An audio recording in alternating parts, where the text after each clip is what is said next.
बिस्मिल्लाहिर्रहमानिर्रहीम। अस्सलाम वालेकुम my YouTube family, my dear viewers and my dear students. आप लोगों को अपनी ऑनलाइन राइजिंग साइंस एकेडमी में वेलकम है। आज हम 9th क्लास के unit number 1 determinant and matrices के पार्ट नंबर 2 इंट्रोडक्शन को पढ़ने जा रहे हैं। इंट्रोडक्शन में हमने आज पढ़ना है order of matrices and equal matrices. Order of matrix क्या होता है? इसमें हम ऑर्डर का मतलब होता है मर्तबा। मैट्रिक्स के अंदर जो एंट्रीज हैं, जो वैल्यूज़ हैं, उनका मर्तबा बताना है। मर्तबा मीन्स उसमें कितनी रोज़ हैं और कितने कॉलम्स हैं, ये हमने बताना होता है। इसको कहते हैं ऑर्डर ऑफ अ मैट्रिसेस। तो यहाँ पर इसकी हमें डेफिनेशन भी करनी है और इसकी एग्जांपल से हम इसको समझेंगे भी कि ऑर्डर ऑफ अ मैट्रिक्स क्या होता है। The number of rows and columns in a matrix specify its order. कहते the number of rows, number means तादाद, रोज मीन्स कतारें एंड कॉलम मीन्स कॉलम। कालमों कतारों और कालमों की तादाद जो है इन मैट्रिक्स, एक मैट्रिक्स के अंदर स्पेसिफाइज मुतय्यन की होती है इट्स ऑर्डर, ये कहते हैं इसका ऑर्डर कहलाता है। If a matrix A, matrix को एम, मैट्रिक्स जो है इसको हम कैपिटल एम से शो करेंगे। जैसे कि हमने कल पढ़ा था कि ए टू जी जितने भी कैपिटल लेटर्स हैं ये मैट्रिक्स को शो करते हैं। तो यहाँ पे कैपिटल एम जो है वो एक मैट्रिक्स को शो करेगा। हैज़, इसमें एम, स्मॉल एम जो है वो रोज को शो करेगा और स्मॉल एन जो है वो कॉलम्स को शो करेगा। पूरे ऑर्डर ऑफ मैट्रिक्स में हम स्मॉल एम रोज के लिए लिखेंगे और स्मॉल एन कॉलम्स के लिए लिखेंगे। देन हमारे पास कहते हैं M is said to be of order. जो मैट्रिक्स है वो हमारे पास एक ऑर्डर कहलाएगा। एम बाय एन, जब हम कतारों और कॉलमों को ऐसे लिखेंगे। फॉर एग्जाम्पल मैट्रिक्स एम हमारे पास है, इसमें जो एंट्रीज दी हुई हैं वो 1 2 3 1 0 2 है। Is order of 2 by 3। अब 2 कैसे आया और 3 कैसे आया ये हम यहाँ पे समझ लेते हैं। इसमें जो हॉरिजॉन्टल इंक्रीज हैं, पीछे वाली वीडियो में भी हमने यही पढ़ा था, पीछे वाले लेक्चर में, कि टू जो हॉरिजॉन्टल इंक्रीज होती हैं वो रोज कहलाती हैं और जो वर्टिकल इंक्रीज होती हैं वो कॉलम कहलाती हैं, कॉलम होते हैं। तो इसमें जो हॉरिजॉन्टल इंक्रीज हैं वो हमारे पास कितनी है? 2 हैं। ठीक है, हॉरिजॉन्टल इंक्रीज हमारे पास कितनी है? वो 2 हैं। तो उनको हमने रोज कहते हैं और रोज को एम से शो किया जाता है और एम को पहले लिखते हैं, तो इसलिए वो 2 आ जाएंगी। फिर उसके बाद वर्टिकल हमारे पास इंक्रीज कितनी है? वो 3 हैं, तो उनको हम कॉलम लिखते हैं।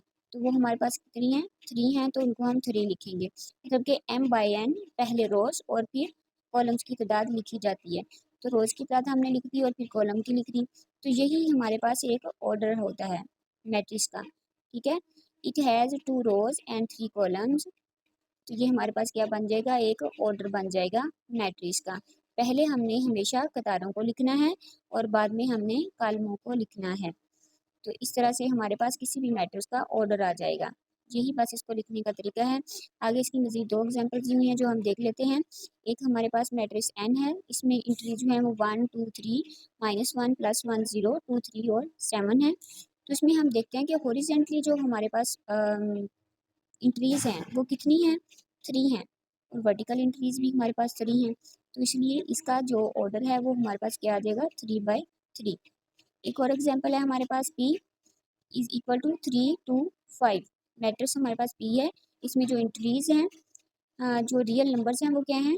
3 2 5 हैं। Is a matrix of order 1 by 3। 1 कैसे आया? क्योंकि इसमें जो हॉरिजॉन्टल इंक्रीज है वो 1 है और जो वर्टिकल इंक्रीज है हमारे पास वो 3 है। तो इसलिए ये हमारे पास 1 बाई 3 हो जाएगा। कतारें जो हैं वो हमारे पास एक ही है कतार और रोज कॉलम जो है वो हमारे पास 3 है, तो इसलिए उसकी तादाद 3 आ जाएगी। आई होप आप लोगों को यहाँ तक समझ आ गई होगी कि ऑर्डर ऑफ मैट्रिक्स क्या होता है और इसको लिखने का तरीकाकार क्या है। आप लोगों ने ये कभी नहीं भूलना कि पहले कतारों की तादाद लिखते हैं और फिर कॉलमों की तादाद जितनी होती है और इनके दरमियान में बाय लिखते हैं, एम बाय एन, और फिर इनकी तादाद लिख देते हैं। तो ये हमारे पास इसका आंसर आ जाता है। मज़ीद हम इसको आगे एक्सरसाइज में भी इंशाल्लाह पढ़ेंगे डिटेल से। आगे हमारे पास जो है वो है इक्वल मैट्रिसेस। इक्वल मैट्रिसेस क्या होता है ना? इक्वल मीन्स तो आप लोगों को पता ही है कि बराबर होना चाहिए। मतलब पे 2 हमारे पास मैट्रिक्स दिए होंगे, उनके अंदर जो एंट्रीज होंगी वो बराबर होनी चाहिए। तो जितने उसमें कॉलम हैं उसमें भी उतने होने चाहिए, जितनी उसमें कतारें हैं उसमें भी उतनी ही होनी चाहिए। तो इसके अलावा इसकी हम मज़ीद जो है वो डेफिनेशन पढ़ते हैं। Let A and B be two matrices. A और बी 2 हमारे पास मैट्रिसेस हैं। Then A is said to be equal to B. A जो है वो कहते हैं उस वक्त बी के इक्वल, ए जो है वो बी के इक्वल होना चाहिए। एंड डिनोटेड बाय, और इसको हम लिखेंगे कैसे, ज़ाहिर कैसे करेंगे, ए इज इक्वल टू बी के इफ़ एंड ओनली इफ। इसकी दो कंडीशन है यहाँ पे उन्होंने दी हुई मैट्रिक्स के इक्वल होने की। अगर वो दोनों कंडीशन मैच करती हुई तो इक्वल होगा, अगर वो मैच नहीं करती होंगी तो वो इक्वल नहीं होगा। दी ऑर्डर ऑफ ए, मतलब कि जो ए कॉलम का मर्तबा है वो बी कॉलम के मर्तबे के बराबर होने चाहिए। अभी हमने ऊपर इसका मर्तबा पढ़ा है, मतलब कि इसका ऑर्डर पढ़ा है कि और बी का ऑर्डर जो है वो दोनों इक्वल होने चाहिए। उसके बाद दियर क्रॉसपॉन्डिंग इंट्रीज आर इक्वल।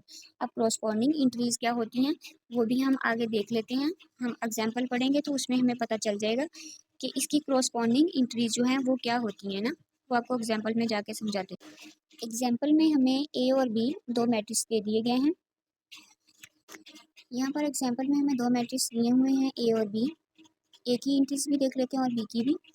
ए की इंट्रीज देखें 1 3 -4 और 2 है, और बी की इंट्रीज जो है वो हमें थोड़ा प्लस माइनस करनी पड़ेगी।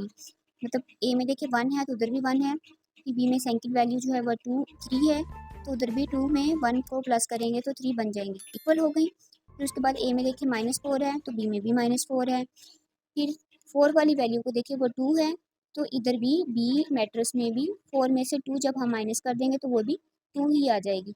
तो आर इक्वल, ये दोनों क्या हो जाएंगे, इक्वल हो जाएंगे। तो ये इनका ऑर्डर है, ठीक है, इसको हम क्या कहेंगे, ऑर्डर कहेंगे। और जो अभी हमने पढ़ा है कि 1 इक्वल है 1 के और 3 इक्वल है 3 के, -4 इक्वल है -4 के, और 2 जो है वो इक्वल है +2 के। तो ये हमारे पास क्या है, क्रॉसपॉन्डिंग इंट्रीज हैं, इसको बोलते हैं हम क्रॉसपॉन्डिंग इंट्रीज, ठीक है। अब हमें देखना है इनके इनका ऑर्डर जो है वो इक्वल है। इसमें देखिए हॉरिजेंटली इंक्रीज 2 हैं और वर्टिकली इंक्रीज भी 2 ही हैं, तो उधर भी बी मैट्रिक्स में भी 2 ही हॉरिजेंटल हैं और 2 ही वर्टिकल है, मतलब कि 2 ही कतारें उसमें हैं, 2 ही इसमें हैं, 2 ही कॉलम उसमें हैं और 2 ही उसमें हैं। तो दोनों कंडीशन जो है वो यहाँ पे पूरी हो रही हैं। तो we see that the order of matrix A is equal to the order of matrix B, ये भी हमारी कंडीशन पूरी हुई। Their corresponding elements are equal, 1 और 1 है, 3 3 है, -4 है, मतलब कि प्लस माइनस का भी साइन हम चेंज नहीं कर सकते, वो भी सेम होने चाहिए दोनों में, तो फिर जाके ये दोनों कंडीशन पूरी होती हैं। तो इसको हम क्या कहते हैं, इक्वल मैट्रिक्स। नेक्स्ट हम मजीद इसकी दो एग्जांपल्स हैं वो भी देख लेते हैं।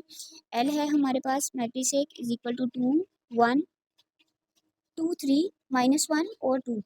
फिर एम है हमारे पास एक और मैट्रिक्स जो कि इसके इक्वल होना चाहिए, उसमें भी देखते हैं हम इंक्रीज। फर्स्ट वैल्यू देखें 2 है तो उधर भी 2 है, इधर 3 है तो उधर भी 3 है, -1 है तो -1 है। लेकिन जो 4 वाली वैल्यू है वो देखिए इधर प्लस है तो उधर -2 है, इधर +2 है तो उधर -2 है।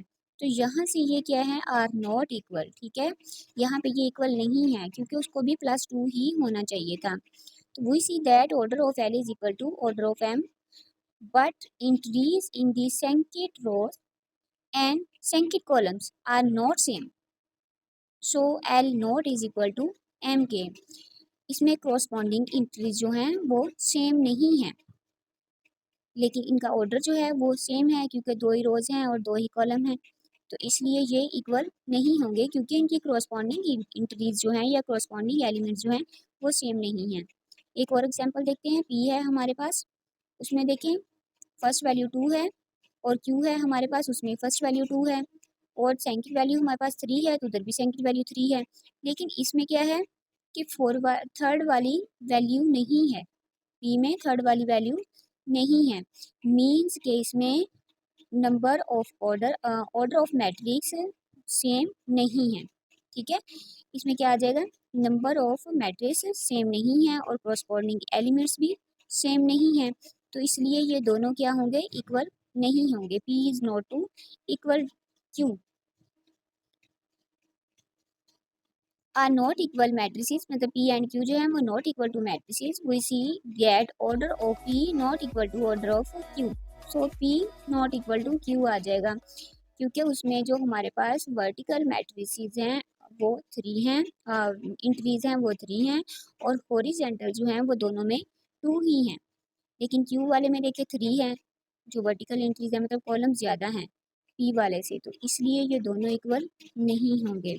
आई होप आप लोगों को इक्वल मैट्रिक्स की भी समझ आ गई होगी कि इक्वल मैट्रिक्स क्या होते हैं। तो आगे हम मज़ीद एक्सरसाइज में इसकी एक्सप्लेनेशन पढ़ेंगे, इनके क्वेश्चन पढ़ेंगे तो आप लोगों को मज़ीद समझ आ जाएगी इंशाल्लाह।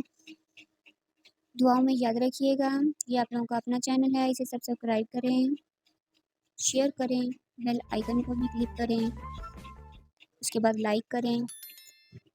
अल्लाह पाक आप लोगों का हामी नसर हो, आप लोगों को कामयाबियाँ अता फरमाए। हम आपके लिए बहुत सारी दुआएं करते हैं, हमें भी दुआओं में याद रखिएगा। अल्लाह हाफिज़।